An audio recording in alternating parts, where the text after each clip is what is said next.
Magandang araw mga repa, gagawa naman tayo ng video. So, tong video na to is about sa gym, sa pagpapalaki ng katawan. So, di ba sabi kung talo ka sa muka, wag naman super sub 5. Kuwari average looking ka, bawiin mo sa katawan. Medyo totoo rin siya. Kasi, ang para mapabilang ka dun sa parang 20% ng mga lalaki na ginagamit lang for sexual pleasure. Sabihin na natin parang alpha fox. So, makakatrick din yung average looking na buff, lalo na pag matangkad, malaki katawan. Kasi, ginagamit sila for sexual pleasure lang. Talaga. So, oo nga, napipili yung mga pretty boy tsaka yung mga chad. Pero, sila pa rin talaga yung may upper hand, yung mga ganun. Kaso bihira naman talaga makita yan eh. So, ang mga nakikita mo lang sa lipunan natin is yung mga high-tier normie or average looking na nag-gym para yummy yung katawan. Kaya pala si Oliver Mauler, marami palang mga babae nagkakagusto. Tingin ko hindi sa mukha yun eh, kasi yung katawan niya is fuckable. So parang ganun yun eh. Which is parte na rin ng looks, tsaka may height din naman siya eh. Tsaka kung kukumpara mo siya sa mga pang-araw-araw na nakikita sa mga lalaki is ano rin naman siya, average. Parang kabracket ni Boy Tapang. So,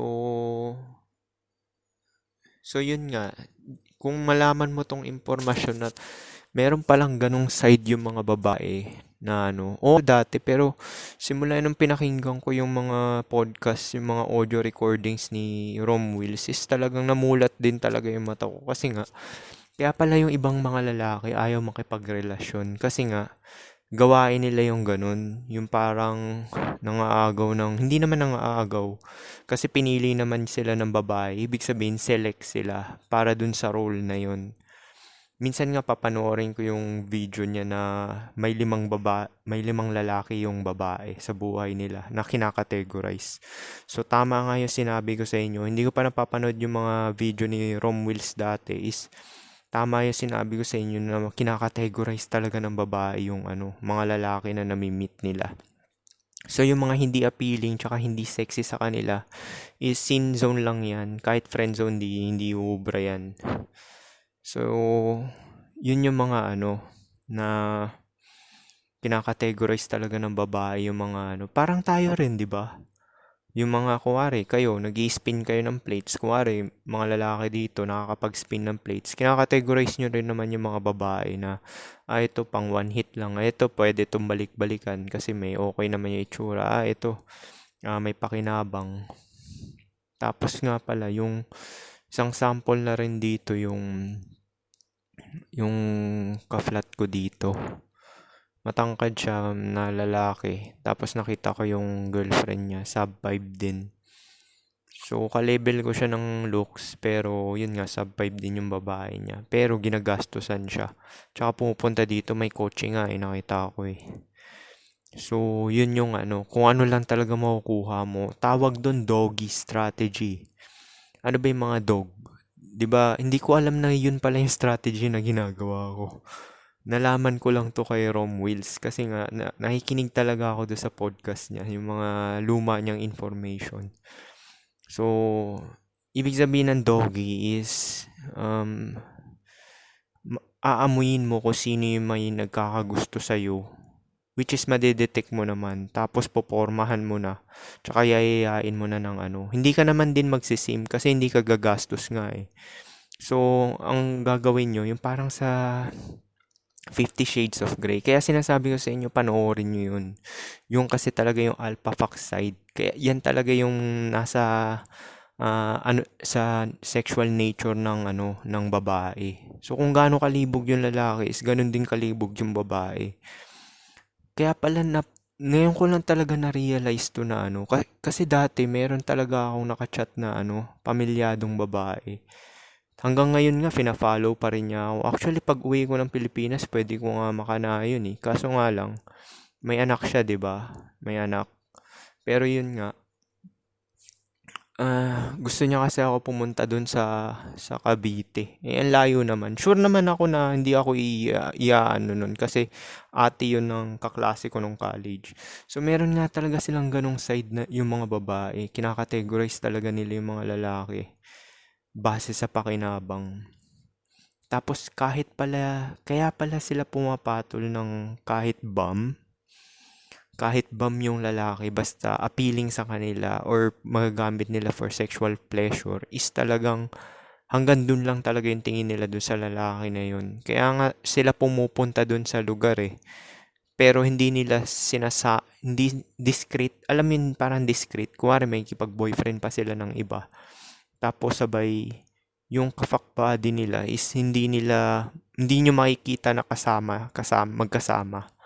So, malupit, 'di ba? Parang may ganun side sila na ano, depende na lang 'yan pagka nadaanan sila ng mga player talaga na lalaki tsaka mga doggy.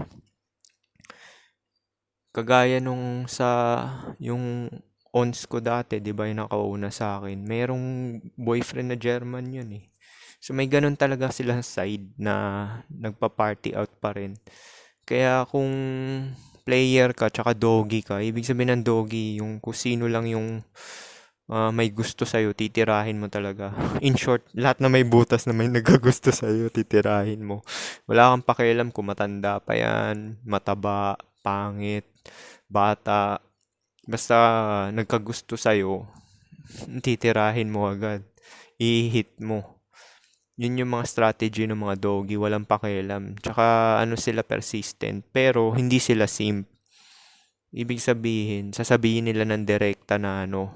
Ganon din ginawa ko dun sa ano eh. Yun nga yung mga ka-FWB ko, ganon ginagawa ko, direkta lang talaga. Tsaka hindi naman din sila mag-i-stick sa'yo ng pang long term kasi nga hindi ka naman talaga nila nakikita ng pang long term. Tingin na lang talaga nila sa iyo is for, yun nga, for fun lang talaga.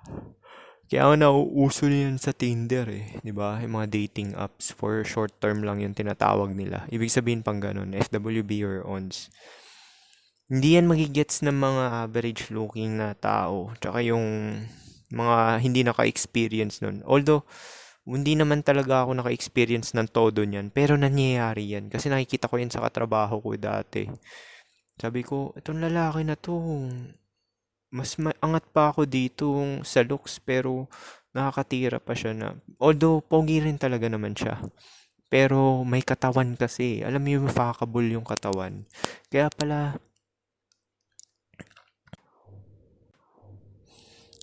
pala, marami pala mga lalaki na high tier normie or average looking na talagang ano, nag-gym talaga, nag-i-invest, nagpapalaki ng katawan para ano, fuckable sila. Kasi merong ganun yung side yung babae. Minsan nga ano, itatry ko yung ganun. Kasi alam ko talaga na itatry ko yung ganun. Kasi nangyari na sa akin yun dati. Na parang tingin sa'yo ng babae is boy toy. Lalo na pag nagustuhan yung itsura mo. Parang may potential. Pero ikaw pa rin talaga yung parang mag-hit dun sa babae. Parang ikaw pa rin yung mag-move na ano. Tapos nun, after ng isang ganun, ons lang, wala na. Hanggang dun lang talaga. So, sa mga katrabaho ko, meron ako nasipata na ganun. 5 sila. 5 sila yung prospect. Pero, minsan itatry ko yun ng yung ganung strategy. Kasi may halo effect naman ako eh. Hindi naman ako irereklamo dahil hindi naman ako pangit. Eh, mga nirereklamo lang nila yung mga talaga hindi nila trip eh. Siyempre, pagka trip ka ng babae, hindi ka irereklamo niyan. Kasi sila na talagang bumabato eh. Binabato nila yung sarili nila eh. Nakakagulat lang din talaga kasi mga pamilyado to mga to eh. Biruin mo, may mga anak na, tapos yung iba, nasa LTR, nasa relasyon.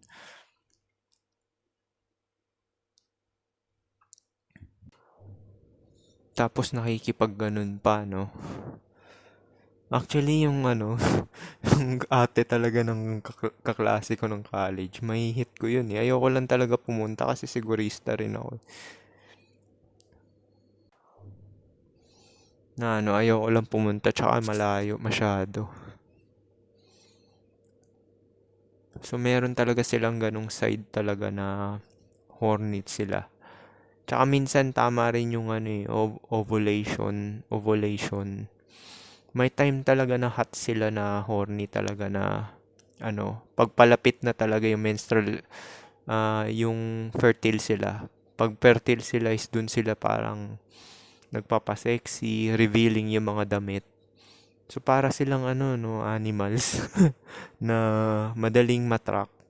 So pagka ganun yung pinoporma nung babae, nagli-lipstick, nagpapabango, tapos sabay ibig sabihin nasa naghahunt sila ng talagang pwede nila maka one night stand or maka ons ganyan.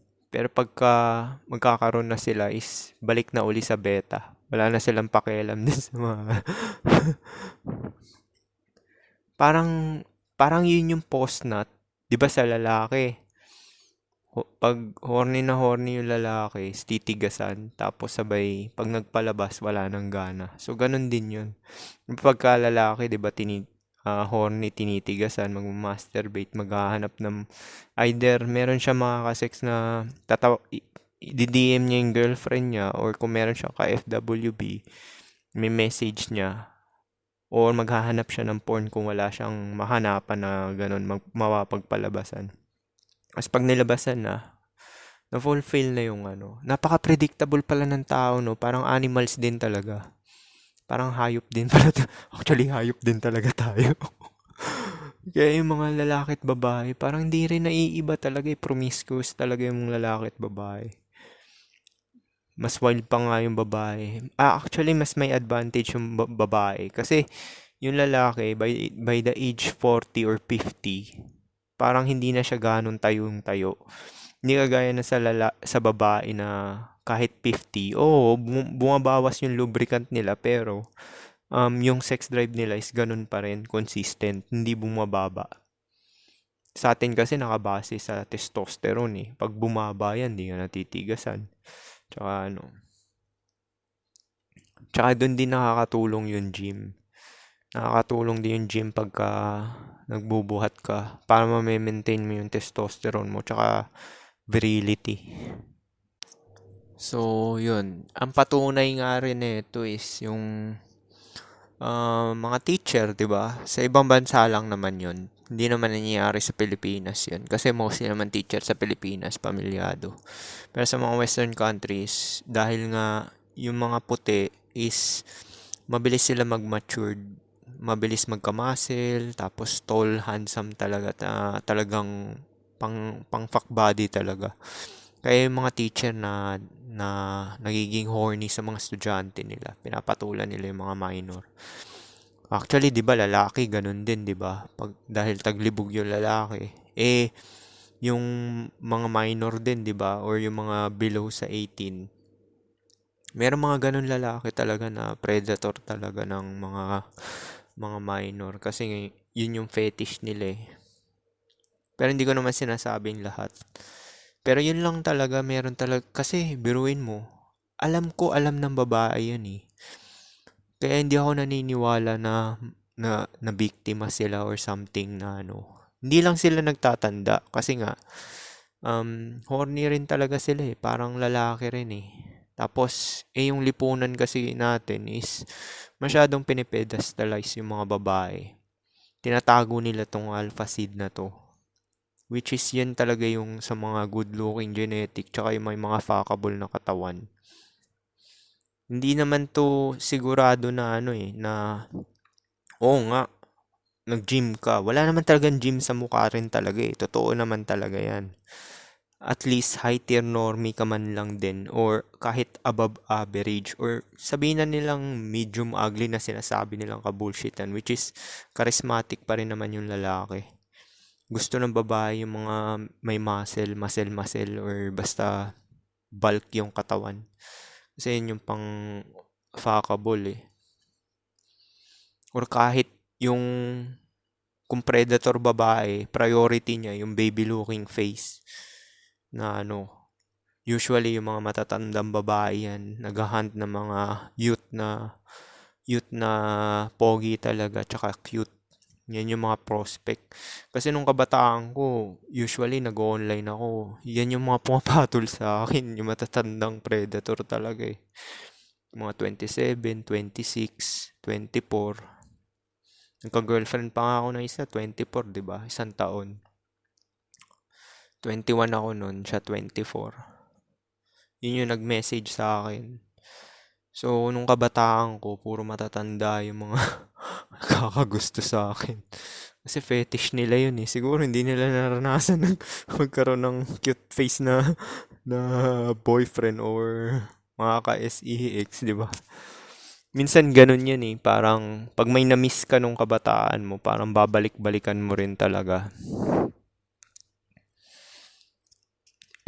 Pero ang problema lang naman nun, pagka, di ba yung mga fuckboy, ayaw rin mag-settle down. Ganon din naman yung rationale dun sa mga maraming body count na babae na meron talaga silang pang alpha fuck talaga na side. So makukumpare at makukumpare talaga nila doon. Ayaw rin talaga nila mag-settle. Oo, magsisettle sila sa faithful na beta, yung pang long term na lalaki, pero lagi pa rin niya maaalala yung anong tawag dito, yung alpha seed talaga ng mga alpha fox side na mga nakaka-SEX niya ng one night stand tsaka yung mga tinatago niya. Actually, posible nga mangyari yun na itago niya eh. Kuwari, nasa current relationship siya ngayon, yung babae. Pwede niya itago yun. Di mo malalaman. Malalaman mo kung may mga eksperyensado ka. Kung alam mong basahin yung kilos ng babae. Which is, kunwari, titira mo siya, nakadilat lang siya, nakatingin sa'yo. Ibig sabihin, nag-cheat na yon. Nag-cheat na yung babae na ganun. Na Tsaka mararamdaman mo naman din yan dahil paparamdam sa'yo eh. Pero yun nga, yung mga faithful beta kasi dahil hindi naman nila alam yung mga ganyan side eh. Kasi namulat sila dun sa talagang loyal yung babae. Eh, tao lang din yan. Parang lalaki lang din na horny lang na talaga at gusto magpalabas. Naghahunt lang din sila. Tapos, parang ganun lang din. Bibigay lang sila ng choosing signals. Tapos, mga kagets lang nun yung mga select talaga. Kasi nga, kaya nila ginagawa yung choosing signals is talagang ginagawa nila yon sa alam yung game. So, kung ikaw, fuckboy ka talaga, tsaka dog ka, or player na tinatawag nila, magigets mo yun. Yun yan talaga yung game on. Ibig sabihin, ini-invite ka na nila sa sexual nature nila. Or tinatawag nilang shadow world or underrealm. Yun yung sabi ni Rom Wheels eh. So parang invitation na yun na talagang na makikipag-on sila or FWB. Ngayon, online na rin yan yung nangyayari. Kaso ang problema sa online is mga puro sub 5 sa online kasi. Wala kang makikitang nakikipag-ons dyan or FWB na talagang quality. Ang may quality talaga yung real life talaga. Kasi kita mo na talaga from the get-go. Tapos, may choosing signals na ibibigay yung babae. Tsaka, tinatago nila yan. Hindi yan magkasama. Parang kuwari, maglalakad. Magkalayo maglakad. Tapos, basta ayaw nila makita na magkasama sila kasi nga tinatago. Tawag doon discreet. Diba? Kaya usually yan ng sa mga trabaho, 'di ba? Nangyayari 'yan, yung mga ganyan, mga katrabaho. Yan tatawag nilang office files. Kaya usually yung mga players din talaga gusto lang nilang magano sa mga minimum job eh. sa mga, kaya sila nangingempleyo kasi yun lang yung purpose nila. Tumira ng tumira hanggang pagtanda nila. Kaya pala tatay ko, ay hindi kasi ako kinausap ng tatay ko. Kaya pala minimum wage earner lang siya. Kasi narinig ko rin to kay Rom Wills eh. Kasi pag yun yung trabaho mo, 9 to 5, mabilis kang makapangaliwa. Kasi rarason mo dyan dun sa ano, di ba marami kayo inispin na plates. So, hindi ka gaano makaka-reply sa iba kasi nga sabihin mo nasa trabaho ka. Pero yung pala may dinidiskartehan ka. Tapos may specific rest day lang kayo or after ng duty, pwede mo yayain. So, parang medyo safe siya. Hindi siya talaga mahuhuli. Kaya malalaman mo na lang yan sa mga revelation talaga dun sa mga office files eh. Tsaka mga BPO, di ba? Sa mga BPO, ganun. Kasi discreet talaga yan. Tinatago nila na ano, mga magkakatrabaho.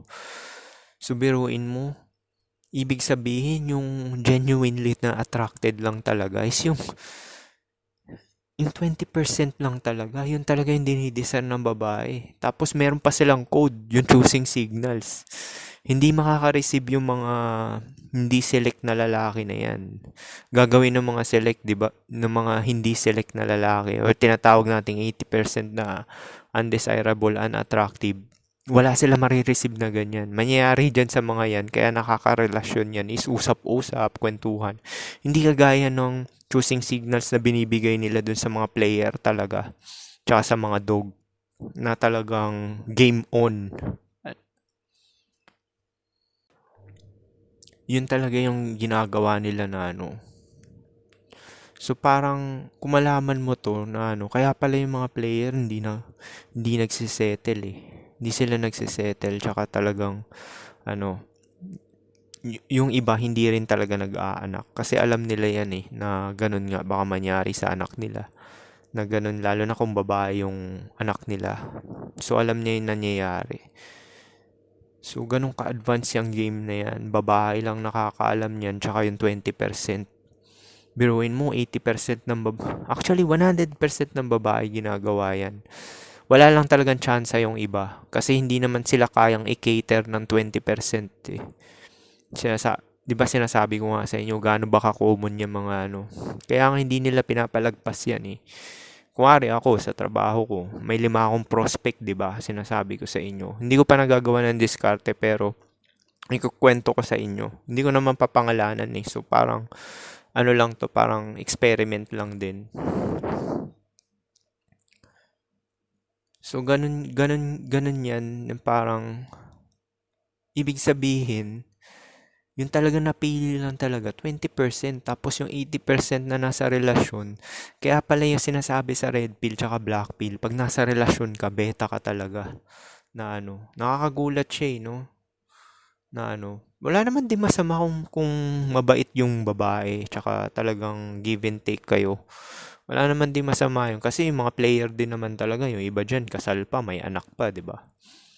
Na kasi mabait yung babae tsaka talagang cooperative. Huwag na natin sabihin submissive kasi yung submissive ano yan eh parang sugar daddy yung labas nun eh, yung submissiveness eh.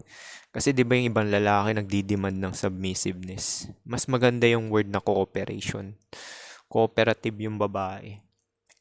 Kagaya nito kay LDR ko, 'di ba? O sabi ko punta akong abroad. O, wala silang pakialam kahit yung ka-FWB ko dati. Kasi parang pag gusto ka talaga, suportado ka lahat na ano. Kahit pa sabihin mo mahirap yung babae, gagastosan ka rin yan. Hindi ikaw lagi taya. Minsan nga sila pa magbibigay dahil sa sobrang ano nila eh, mahal ka nila eh, ganun. Tsaka ginagawa nila yan, yung mga ganyan is kung ginawa silang karelasyon ng mga select na lalaki. Kasi hindi coincident yan eh. Meron nga ako nabasa doon sa group eh, na ano, yung mga babae dito naghahanap ng ka-FWB or ka one night stand. Pero magrereklamo na nagsishare sila dun sa isang lalaki na yun. Which is, alam din naman talaga nila yan na ano, papa-victim lang sila. Tapos may mga ibang lalaki nag-comment, paano ba ma-experience yung ganyan? Eh, sa buong buhay talaga nila, hindi sila na-select. Ibig sabihin ng select kasi is talagang yung maraming nagkakagusto sa'yo dahil lang sa itsura mo. Physical attraction. Physical attraction to, sinasabi nila vibe, personality. Bullshit yan. Physical lang talaga yan. Yung pang, ibig sabihin, sexable yung ano mo, yung itsura mo. Now, kung below average ka, tapos nag-gym ka, siguro pwede kang gawin ka-fuck body ng sub 2. Sub 2, pero kasi wala na siyang choice eh. Pero hindi, mahagip yan ng dog eh. Kasi ako, kuwari ako pretty boy ako. Kasi ako, pinapatulang ko talaga lahat eh. Di ba sinabi ko na sa inyo yan? Na pinapatulang ko talaga ng kung sino magkagusto. Ibig sabihin yung strategy na ganun is dog. Yun talagang kung sino magkagusto, papatulan. Basta mag-e-end up dun sa SEX. Kasi yun lang naman talaga yung ano eh. So, may consent yan, dalawa kayong nag-agree dyan, tsaka pumayag. Kaya nga yung mga nakikipag-FWB, after nila mag-SEX is talagang aalis na. Kasi hanggang doon lang talaga eh. Dahil for fun lang talaga siya. Na ano, so biruin mo, ganun. Excitement din kasi sa babae yun eh. Kaso yun nga, yung niyayaya ko na may anak na, sub 5 din naman yun eh. Pero usually ganun eh, average sub 5. Pero yung mga average kasi na babae, yung, ewan ko, parang onti lang difference ng average sa sub 5 eh, sa Pilipinas ah. Kahit yung mga Facebook influencer sa Pilipinas, pag tinitingnan ko itsura, parang hindi naman nalalayo sa sub 5 din talaga. Marami rin talagang undesirable na babae rin talaga. Sila lang talaga may upper hand kasi sila namimili. So, mag-experiment ako ng ganyan na ano. Kasi usually naman ng mga katrabaho ko, actually halos lahat sila below sila sa looks ko eh. Kaya ganun sila tumingin eh, na ano. Tapos nililabelan ka pa ano. Alam naman nila yon na hindi naman talaga ako fuckboy. Hinuhuli lang nila ako. Na ano, alam naman nila na good boy ako. Kasi makikita rin talaga sa itsura yan eh. Na ano, tsaka yung paano ka kumilos or mag-project.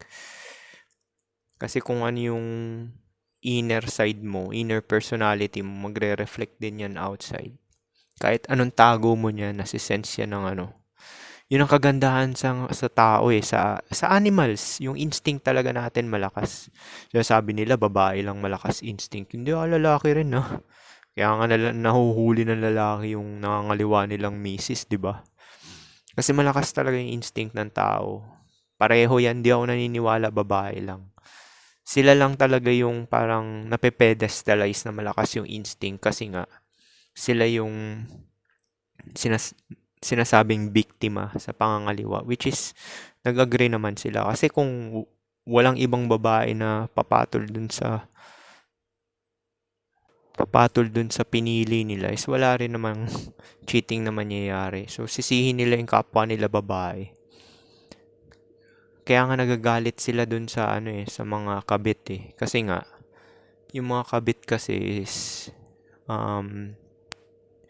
na-attach yung lalaki emotionally, which is yun na dapat hindi mo gagawin. Kaya nga mas maganda mag-spin ka ng plates eh. Kung kuwari select ka na lalaki, mag-spin ka ng plates, wag ka mag-stick sa isa lang. Para talagang hindi ka ma-attach. Kasi once ma-attach ka, ibig sabihin, mahina ka. Parang ganun din sa lalaki, di ba? Yung mga submissive na nagiging karelasyon nila is yun yung attach emotionally. So, pag nasa emotional side ka, ibig sabihin, feminine ka. Na ano, dun mawawala ng ano. Kaya mga nagwo-work na relasyon is yung parang yung lalaki yung napilitan lang, nagsettle lang talaga. Yun yung mga nagwo-work. Kasi pag babae nang gumawa nun, mga ngaliwa at mga ngaliwa yung babae. Kasi nga nagsettle lang siya. Or magiging loyal siya, pero hindi siya in love doon sa partner niya. Loyal lang siya. May iba naman kasing difference ng loyalty tsaka yung invested na emotionally, 'di ba? Kasi nga dahil nga sa fertility time period, is talaga maghahanap na lang siya na pang long term kasi ayaw rin naman ng babae magtrabaho habang buhay. Sinasabi lang nila yan eh. Pero by the time na na-reach nila yung 30 na age is doon na sila maghahanap. Eh wala na, huli na. Eh nagpaka-enjoy sila nung kabataan nila, 'di ba? Eh kumakalat na yung mga ganitong balita na or mga information na ang totoong pinili lang talaga ng babae yung mga selected lang talaga na 20%. Biruin mo. Tapos yung 80% na nasa relasyon, backup na lang long-term security.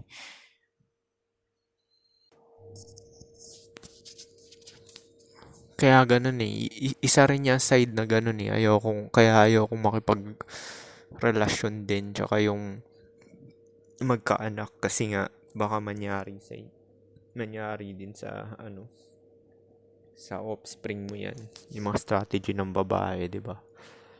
So pasa-pasa lang yan, di ba? Kasi kung ano yung tatay, di ba tatay ko babaero, di ba? Pasa-pasa lang yun eh.